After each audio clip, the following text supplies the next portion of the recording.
했잖아요. 그 1세대는 다 거의 다 죽었어요. 이제 곧 있으면 모세도 죽고 1세대는 다 죽고 이제 2세대만 들어가는 거예요. 그러니까 지금 이 말을 듣고 있는 사람들은 새 시대의 이스라엘 백성들이에요. 기적을 기적으로 인식하지 못하는 사람들. 오늘날 우리가 바로 그렇습니다. 하루하루 하나님의 은혜로 살아가고 있는 줄 믿습니다. 눈을 떴을 때 물을 마실 수 있다는 것, 눈을 떴을 때 이 자리로 올 수 있다는 것, 피곤하니까 오늘 안 가야겠다. 그럴 때 그 은혜가 없어져 버린다는 것. 하나님의 은혜가 아니면 살아가지 못함을 고백하시길 바랍니다. 그러면 우리 이제 막 훈련 같은 거 처음 시작할 때 아니면 어떤 부흥 강사님 오셔가지고 할 때 이런 거 해보잖아요. 하루에 3개 감사 제목 적어보기. 사랑하는 우리 가족들에게 무엇이 사랑의 이유인지, 감사하는 너의 존재의 감사 제목이 무엇인지 한마디 해보기. 오늘 한 번씩 해보시길 바랍니다. 하나님의 은혜이기에 감사를 표해야 한다라는 거예요.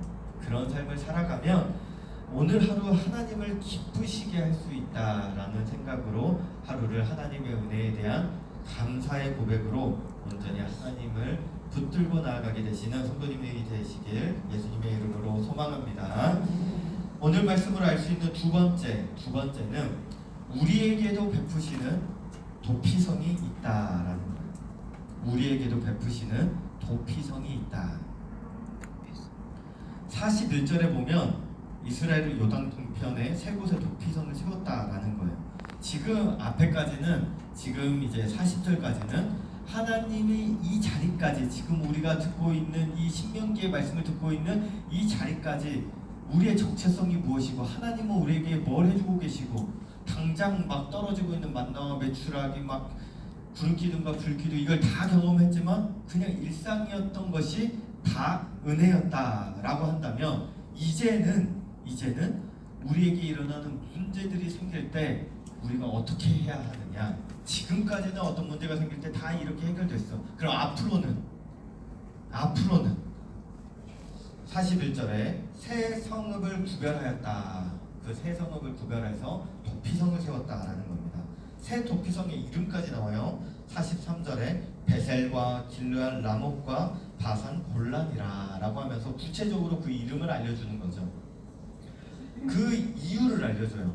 도피성을 세운 이유. 42절에 이는 과거에 원한이 없이 부지 중에 살인한 자가 그곳으로 도피하게 하기 위함이며 그중 한 성읍으로 도피한 자가 그의 생명을 보전하게 하기 위함이다. 이건 단순한 제도가 아니라 하나님이 이전까지 생명을 너무나도 소중히, 하나님의 백성들의 생명을 소중히 여겨서 우리 일상생활이 모두 기적과 같은 은혜로 가득 채워지게 하셨다면, 이제는 앞으로도 하나님의 생명을 어떻게 귀하게 여겨주실지를 이제 알려주는 거죠. 도피성은 억울하게 죽임당하는 일을 막기 위한 제도였어요. 그러니까 하나님의 공의와 자비가 동시에 드러나는 거죠. 고의적 범죄자는 용납되지 않는데 실수로 인한 죽음은 보호받도록 하는 것. 하나님이 생명을 끝까지 책임져 주시는 분이다라는 것을 알려주고 있는 거예요. 42절에 다시 보면 도피하다라는 말이 살기 위해서 긴급히 달려가는 것을 말해요. 살기 위해서 긴급히 도망가는 것. 그냥 단순한 도망이 아니고 살기 위해서 긴급히 도망가는 것. 그리고 마지막 42절 마지막에 보면 그의 생명을 보전하게 하기 위함이라. 이게 우리가 앞서서 봤던 생존하다. 이거랑 똑같은 말이에요. 살아남다. 그러니까 이 말은 뭐냐면 하나님은 하나님께로 긴급히 달려오는 자들을 살려내실 뿐만 아니라 끝까지 지켜주시겠다라는 말을 여기서 하고 있다는 거죠. 지금까지의 은혜, 일상적인 은혜에 감사하면 이제 앞으로 그럼 어떻게 해야 됩니까? 무슨 일 생기면 도피성으로 와라. 생명 보존 장치를 보장을 해준다는 거. 오늘날의 도피성은요, 예수 그리스도의 그림자이기도 합니다. 신약에서는 이렇게 말하고 있어요. 히브리서 6장 18절에 보면 앞에 있는 소망을 얻으려고 피난처를 우리가 찾는다라고 나와요. 앞에 있는 소망은 뭐예요? 구원이잖아요. 천국이잖아요. 그 소망을 얻기 위해서 우리는 피난처를 찾는다. 그 피난처가 곧 예수님이라는 거죠. 마태복음 11장 26절에도 이렇게 나옵니다. 수고하고 무거운 짐진 자들아 다 누구에게로 오라? 예수에게로 오라. 예수께서 너희를 쉬게 하리라. 악한 유혹과 우리를 좌절시키는 각종 어려움이 오더라도 도피성 되시는 예수 그리스도를 믿을 때 죽음이 아닌 오히려 생명을 얻어 세상에서 승리자로 살아가게 될 줄 믿습니다. 산불이나 홍수가 나면 우리가 대피소로 가는 거예요. 공적인 대피소. 그러면 목숨을 건지게 되는 거죠.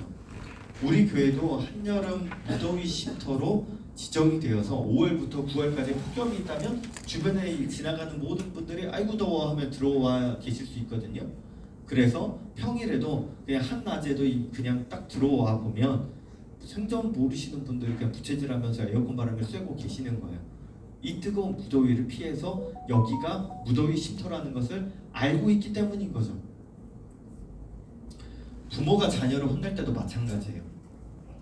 제가 아이를 붙잡고 혼내면 이 아이는 어떻게 해요? 엄마한테 가요. 엄마한테 혼나면 어떻게 해요? 아빠한테 와요. 엄마 아빠한테 혼나면 어떻게 해요? 할머니 집 갈래? 이래요. 할머니한테 혼나면 뭐라 그래요? 나 우리 집 갈래? 이래요. 이게 무슨 말이에요? 내가 갈 곳이 있다라는 거예요. 내가 어려움이 생길 때 갈 곳이 있다는 거죠. 이게 우리 그리스도인의 자세가 되어야 하는 줄 믿습니다. 하루 살다 보면 당연히 어려움이 있어요. 힘듦이 있어요. 생각하면 스트레스 받는 일이 있어요. 그런데 그리스도인의 자세는 이미 우리에게 주어진 도피성이 있다라는 거예요. 이게 언제냐면 지금 이스라엘 백성들이 새 시대라고 그랬잖아요. 새 시대의 이스라엘 백성들인데 이 새 시대의 이스라엘 백성들이 이제 요단강을 건너서 가나안 땅으로 들어가면 정복 전쟁을 해야 돼요. 그런데 그 전에 이미 도피성이 있다라고 알려주는 거예요. 들어가게 되면 너희들 엄청 힘들 거야. 정복 전쟁 쉬운 줄 알지 안 될 거야. 거기에 있는 우상들 다 숭배하고 있는 모든 것들 다 휩쓸어 버릴 것 같지? 아니 너희들이 그들에게서 절하게 되고 너희들이 그들 밑으로 들어가게 될 거야. 그런데 그런 악한 일들이 있고 그런 힘든 일들이 있어도 결국에는 도피성이 있다는 것을 알려주고 있는 겁니다. 이스라엘 백성들이 생명의 위협을 부당하게 받을 때 얼마든지 피신할 수 있도록 해놓은 생명 보존 장치. 오늘 우리의 도피성은 온전히 예수 그리스도만 되어야 하는 줄 믿습니다. 다른 것들 신경 쓰지 않고 다른 것들을 붙잡고 가는 게 아니라 어떤 어려움이 생기고 문제가 생기고 영적으로 흔들리고 질병으로 인해서 어려워지고 모든 이들과의 관계가 틀어지고 일이 다 틀어져 가지고 어려움이 생길 때 그때 우리가 바라봐야 할 것은 온전히 예수 그리스도가 되어야 하는 줄 믿습니다. 예수님을 도피성으로 삼을 때 이 모든 것들을 하나님이 주시는 큰 능력과 힘과 지혜로 살아가시는 성도님들이 되시길 소망합니다. 말씀을 마칩니다. 이스라엘 백성들은 하나님의 권능으로 살아남은 특별한 백성들이었어요. 특별한 백성들. 그래서 지금까지 살아남은 이유, 하나님의 사랑을 받아서 하나님의 큰 은혜를 받아서 살아남았다. 그것이 우리는 지금 은혜로 느끼지 못할 그런 일상적인 생활이 되었을지 모르겠지만 하나하나 살피면 모든 것이 하나님의 은혜이기에 감사로 하루를 시작하셨으면 좋겠습니다. 오늘도 은혜입니다. 오늘도 은혜입니다. 이런 고백하는 사람에게는 감사의 말만 나올 수밖에 없다라는 거예요. 그리고 예수님이 우리의 도피성이시기에 위기가 생길 때마다 예수님께로 피해가는 귀한 성도님들 되시길 예수님의 이름으로 간절히 축복합니다. 기도하겠습니다. 하나님 아버지, 이스라엘이 살아남은 것처럼 우리도 주님의 은혜로 오늘을 살고 있음을 고백합니다.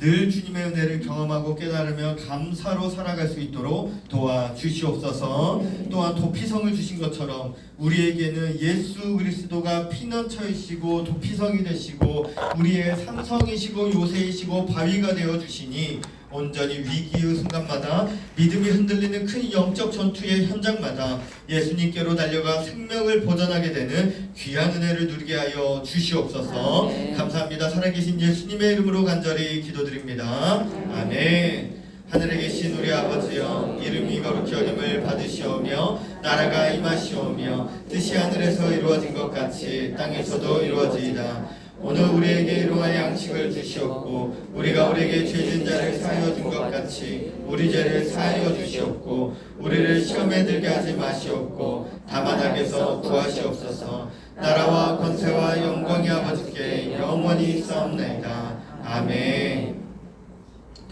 함께 기도하길 원합니다. 오늘 들은 말씀과 같이 오늘 하루를 일상에 살아가는 평범한 삶이 아니라 매 순간순간이 하나님이 베풀어 주시는 기적과 큰 권능의 시간이 될 수 있도록 인도하여 주시옵소서. 그리하여서 우리의 입술의 고백이 날마다 감사를 고백할 수 있도록 인도하여 주시옵소서. 각종 어려움이 혼란하게 할 때 영적 전투에서 무너져서 허덕이고 있는 그러한 시간들이 될 때 도피성 되시는 예수님을 피난처로 삼을 수 있도록 인도하여 주시옵소서. 우리 오륜 다니엘 센터의 리모델링의 마무리가 온전히 잘 마무리가 되고 수많은 민원으로부터 안전하게 되며 모든 것들이 안전히 책임져질 수 있도록 인도하여 주시옵소서. 설림 목사님과 담임 목사님 온전히 성령 충만, 말씀 충만, 은혜 충만으로 사역할 수 있도록 도와주시고 부교육자들과 간사님 그리고 교직원분들의 영육간의 강건함이 날로 넘쳐날 수 있도록 인도하여 주시옵소서. 나라와 민족 가운데 하나님의 나라가 온전히 세워지며 하나님만을 바라보는 귀한 우리나라가 될 수 있도록 인도하여 주시옵소서. 우리 함께 주님의 이름 부르며 간절히 기도하도록 하시겠습니다. 주여